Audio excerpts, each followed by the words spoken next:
There we go. We're back. How absolutely lovely. And I'm Stamford Chidge, of course, and this is, in fact, the Chelsea Football Fancast, and how beautifully formed and lovely it is tonight, particularly with the pink note, the pink neon. Get it lovely going? The pink neon, especially for me. If I do that, no, it's not going to make any difference. I'm just going to be a bit pink tonight. But anyway, there you go. Right, it's time to talk properly about the Man City match, which, of course, was our biggest test of the season and then some. But you know what? Let's just not even bother with the tactics and what happened in the game yet, because, you know, one of the things that you just got to love about football is that events always overtake it, don't they, in a way? And that was all about, for me, that whole match was about Frank coming back to haunt us. It was really about Frank Lampard and what happened. And the first thing, I do like a bit of a bet, you know, and I should have stuck. I mean, Seb loves a bet. Yeah. You know, we should have stuck some money on him scoring it, because it had to happen, didn't it? And you know, first thing is, what was your reaction, Seb? And I'll do it in order, but Seb first. What was your reaction when it went in? How did you feel? I thought he was going to start the game. So you didn't you? Yeah, and you thought we were going to destroy them because of it. Yeah. But well, anyway. Yeah, when it happened, it was. I think it was just the fact. Oh, we conceded, and then realising it was him. That was I'm sorry. I'm laughing so much my glasses are steaming. That's how funny it is. Anyway. Yeah, it wasn't great, but that's football. It was totally sickening. It was, wasn't it? Completely and utterly for me. I just went. Sickening in what way?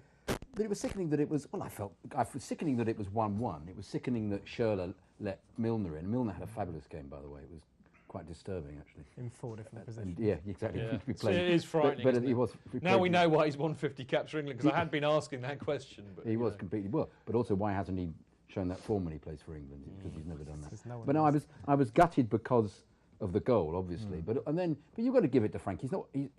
If he's in a position like that, he's going to score. It was the furthest it appeared to me been up the pitch since 2 seasons ago. Yeah, I've never seen him in the penalty area. He was playing all last season. He never got that far once. How did you feel, Pablo, when it went in? I was sort of strangely blank over it in terms of the emotional side of it being Lampard. I haven't quite come to terms with exactly what my opinion on it is, really.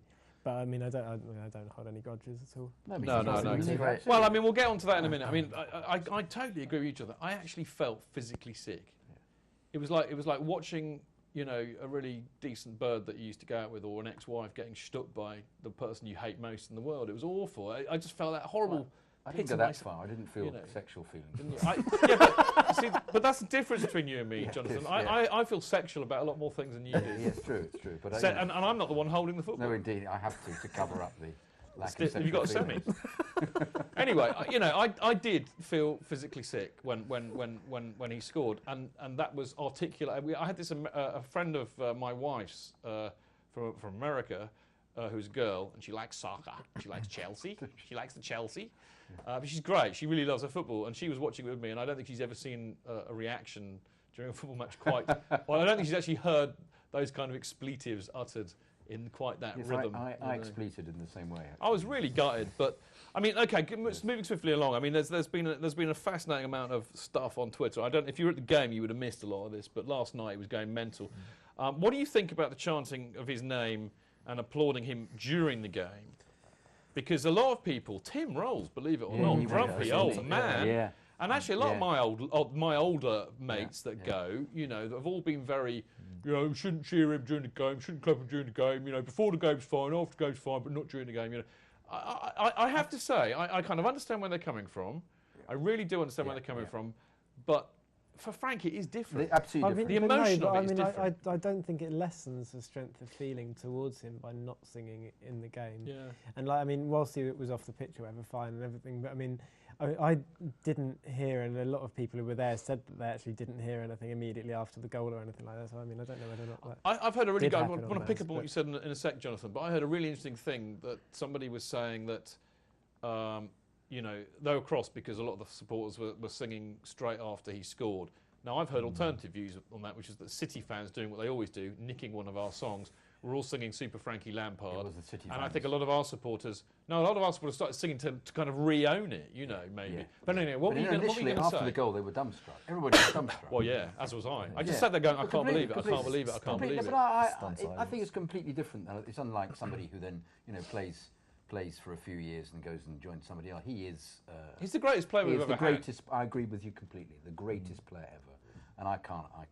Which is actually almost why a lot of the kind of comparative adulations is a little bit over the top. I mean, like the response of, Arsenal fans, look at what you did with Adebayor, as if Adebayor that's had rubbish. the same kind of connection. Rubbish. Well, no, exactly. So, and I don't think we should try and present it as such. Yeah, and also he's at the end of his career, and he's made a decision to join somebody for an interim period before he goes and sets up a club in America. So you can't. He's professional. You can't. No, well, I mean, I think that's the thing. I mean, he's a professional football player, but he looks so gutted. Professionally, he was never going to miss that chance either, was he? No. But he looked so gutted afterwards, Seb. I mean, he really did. And in the interview afterwards, he was nearly in tears. Yeah, and he couldn't even bring himself to mention Man City. He said, he "I'm playing for this club now." Yeah. But he would always call. That it was always in the pejorative sense. It was always Chelsea. It was clearly his team. It was like weirdly emotional. Listen, the thing that I wanted to talk about most, though, was the ovation that he got afterwards, which I actually think was as it should be. I think that is superb. And also the fact that Man City supporters applauded him as well. I thought that was great. Well, Because he's a great there, player. None of us were there, sweet. It's terrible. Nobody will listen to us ever again for being plastics or whatever. But the bottom line is, what did you think, you boys, of that ovation afterwards? Is that one of the most special things you've ever seen at a football match? I'm really envious of the people who were there, because it would never happen again, because we will never have a player like that ever again. Not in my lifetime, at least. That's the point, isn't it? I mean, there was a great article in the Evening Standard by Des Kelly, who actually applauded Chelsea fans for. We've got a lot of props for that. Yeah, so we should have done it. There was never no reason not to do it, but it was a really good gesture, and just hopefully doesn't do it again. Well, another game. I mean, I do admit New York in the World Club Cup final. Yeah, but he scored is a record now against 39 Premier League teams. Yeah. I do admit that I did go on Facebook, Pablo, and said that, I actually, to be fair, I was a bit disappointed in him for not going up the other end and, putting a goal in the City net, just to balance things out, I don't think he had the time. I mean, that would have been fair, wouldn't it? Yeah. If he was a proper legend, he would have done that, I think, to be fair. But there you go. A proper legend, he would have held his thigh just he was about to shoot. Yeah. And gone, and he pulled a hammy. And he could have nearly won it as well. I know. JT. Anyway, what I would love to say, the lovely couple on the odd couple, I'll call you from now on. What do you think, boys? Andy and Harry on the benches. What are your kind of overriding feelings about this particularly poignant issue? Well, if you give him a chance like this, he's always going to score, isn't he? Surely should have done a lot better, and it wouldn't have happened. I love you, Harry. You're concentrating on the tactical, technical aspect of it. Schürrle was a mug, basically. Is what I'm not having that, by the way. No, we're going to go on to that. We're going to get onto that. He was bored. Anyway, look, let's talk about the game, because we could talk all night about Frank for various reasons, but I think we should talk about the game. I personally thought it was a decent game, and I thought it was probably one for the purists. Very tactical, technical, physical, bit like a chess match. I thought it was a great game, and to be really fair, I thought 1-1 was a decent result, Pablo. Of course it was. And then, with the exception of the 15 minutes where we had the lead, for the entire build-up of the fixture, the entire game, everything, anyone would have been happy with the draw. I'd have settled for a point. Yeah, of course. At full time, I settled for 0-0 at half time. Just think what Joe said. And even at 1-0 was always going to be a good result, actually. So it was a bit. I mean, they are the two best teams in the league. Do you think, Seb? Oh yeah, I think both. It'll be a two-horse race easily, and I think it'll probably could go down to the last day again. There could be 1 point, 2 points in it. Hopefully that goal does not make the difference. It won't be the difference. I don't think so. But I mean, we've theoretically had our hardest game of the season out of the way after 5 games, and we're 5 points ahead of them. So with that, and when you look at the bigger picture, they've got the same number of points, didn't they? They had last week that they didn't won the title. Yeah, I know, but we were losing to Villa and Watford and. Let's get on to that later, because I want to wrap up with that. But I mean, we've already said it when we were talking about Ross's ratings. But I thought our defence was superb. But did it worry you? I mean, I think there are two schools of thought on this, Jonathan. One, you can say, we didn't either we weren't set up to create much, or we didn't create much. But I tell you what, I would like to say, about our lack of penetration in certainly in the first half. You have got to hand it to City for their first half an hour, 40 minutes, because they pressed us high up the pitch. Aguero and Dzeko with the start of their defence. They had 2 people on us every time we had the ball. They bullied us physically. They didn't have many chances. They fouled us physically. But they were very, us. very dirty. But the key to it was not letting us hold the ball up. It was the fact that because they played such an effective game, because Costa was always getting the ball with his back to goal, and he's always had someone within about 2 foot of him within seconds. And he was knocked over consistently. I thought the referee didn't protect him actually. But I they're don't know. doing the right thing to wind him up, aren't they? They know if they. Oh, wind they him know up. that. It wasn't just the winding up. They dealt with him in a way that no other defence is probably going to be able to in the league. I didn't like the way that Pellegrino, as Mourinho calls him after the drink, was saying they were a small club like Stoke. They set themselves up to play. Because I agree with you completely. I think whatever plan we had went out of the window. All we were doing was being pushed back to defend. I don't know. Listen, Jonathan, I don't think the plan necessarily went out the window. I think what happened was that I think we were genuinely taken aback by how ferocious City were for the first half, basically. But I think it stopped. Certainly in the first 30 minutes. Hang on a minute. They were at us. As I said, that I kept thinking, Blumenau, Willian and Ramirez giving the ball away for fun or losing ball in possession. But actually, it was because they were being so pressurised. And actually, what I thought was really clever was the way that during that maelstrom, our defence, were absolutely resolute. They didn't panic, and then after about 35 minutes, they started to slow the game down a bit, really cynically, and I thought that was good. And then Dzeko and Aguero particularly got bored of having to press us and started to forget to do it, and we started to get back in the game. And the reason that it was a game plan rather than a reaction simply is because the amount of crosses they had. The game plan was to keep it compact in the middle because you know that Terry and Cahill, they're going to throw themselves in front of Everton. They're positionally disciplined enough to get in the way, so it's always a question of. No, and I agree that he has got that plan, but nonetheless, the actual any breaking out to actually get any shots, that was completely stifled. But I don't think they had any real intention of doing that in the first half. So, Seb, I mean, basically, Mike Dean had yellow fever. Yeah, was it 6 yellow cards in the first half? No, City got 4 yellows and 1 red, so that's technically 6 yellow cards because it was 2 bookables. But let's call it 4 yellows and 1 red. Chelsea had 4 yellows. I mean, I thought Silva could have got sent off. Well, couldn't he? I mean, I think he doesn't get sent off because they think he's such a weed that there's no way he could hurt The strange anybody. thing is with that one, though, is that, I mean, it would have been a booking anywhere else on the pitch, absolutely. But it was actually him just following through as if he was going to volley it. It wasn't him like. It was actually accidental. There wasn't really any intent. No, I don't think my there referee's was. hat on. But I mean, Zabaleta definitely was a red because it was 2 bookables. That doesn't matter how innocuous or stupid they are. If it's a yellow card offence and you do 2 of them, you get sent off. I think that did change the game, to be fair, because that actually allowed us to come out of them a bit more. Well, I thought they brought on Sanya, wasn't it? Yeah. And then that always makes me laugh when you see him come on. He's absolutely pony. He's happy to be back up. Zabaleta, I think, is a decent player, and I think that. Zabaleta's excellent. Yeah, that made a big difference when they got sent off. He bombs up and down. He makes those little runs behind our left back when they cross the. Imagine though if they'd lost 1-0 and all of their fans had applauded off the pitch for losing the game for him. I'd have laughed. They could have waved that horrible pony banner that they have, which is about the size of a handkerchief. Did you see that? Not in the upper tier, they couldn't. Oh, man. What do? Collectively blow their, 3 of them blow their noses on it at half time or something. Absolutely pathetic. Anyway, talking about yellow cards and stuff, I think we have to mention, Matic and Ramirez particularly, another ill-disciplined, stupid booking. I thought Matic was a Burke for kicking the ball away. No excuse for that. Ridiculous. And Costa, it was petulant. Grappling with Zabaleta. But on another day, he might have reacted and got sent off. So at least he's toned down a little bit. And you actually saw his arms went in, and then he quickly. He did remember, and he kind of just shook him by the throat as opposed to strangling. Well, Zabaleta put his hands up first, so he embraced him. I felt. Yeah.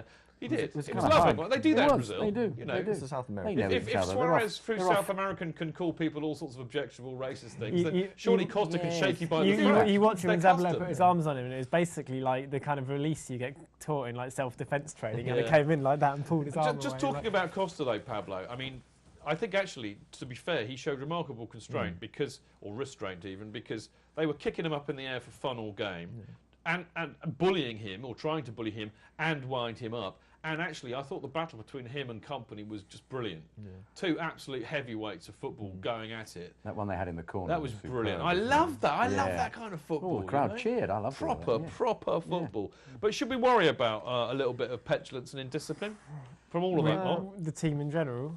Well, yeah, I think so. It just means that we'll have less players as the season goes on because they'll be suspended. Look, very quickly before we do the wrap up, I just want to talk about the goal actually, which I thought was fantastic because it was a super flowing move, counter-attacking Hazard's vision of being able to see the first I don't know how he pass did to it. That Fabregas pass was brilliant. Wasn't it just? Actually, I was on television watching. I was going, the wing, switch it.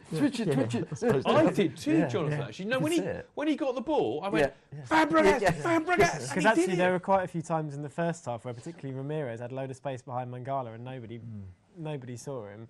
Our goal came from their corner, and that counter attack was so good. It was, like Jonathan said, I was saying, look, there, pass it there, and they just moved so quickly, and it's a great goal. You know, but the reason I bring it up though, because as I said, A, the sending off, B, I think bringing on Schürrle, and I'm having a brainstorm. Who came on? Mikel. Schürrle and Mikel for Willian and Ramirez.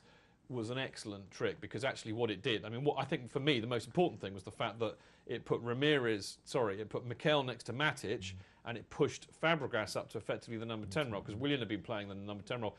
And I'm going to talk a lot more about this in the Schalke match, but I really do not think that Fabregas should be playing in the defensive, or I know you like to call it the double pivot or something, or the pivot. You know, he shouldn't be the other defensive midfielder. He can't tackle and he's indisciplined and all the rest of it. So, and somebody who's very important agrees with me, apparently, but I'm always delighted to hear. But when he goes up forward, that's where he can do his damage. I don't think he has the discipline for that role and he can't tackle. And it looked as though what it did is it shored us up in the middle of the pitch, gave us some bite, and it allowed him to get further forward and create more. And I thought we looked much more dangerous as a result. Yeah, I think we just change of formation, maybe some games like play 4-3-3, so you have three mid. Apparently we were playing 4-3-3.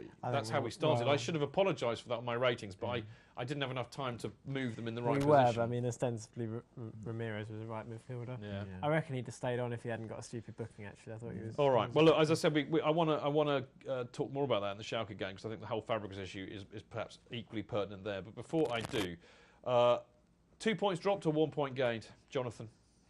What from the Man City game? Yeah. 2 points drop. Yeah, okay. Because after the 1-0, we should just have shored the defence and teed it out. But then again, Jonathan, you do need to consider that the equaliser came from the greatest player that's ever played the game of football. So you can imagine why we conceded. It was a sort of inevitability, wasn't there? Because the forces were being pushed that way. Pablo, should we have wrapped up all 3 points? Well, I mean, we should have done. I think we probably should have done, but I don't think there's any damage done.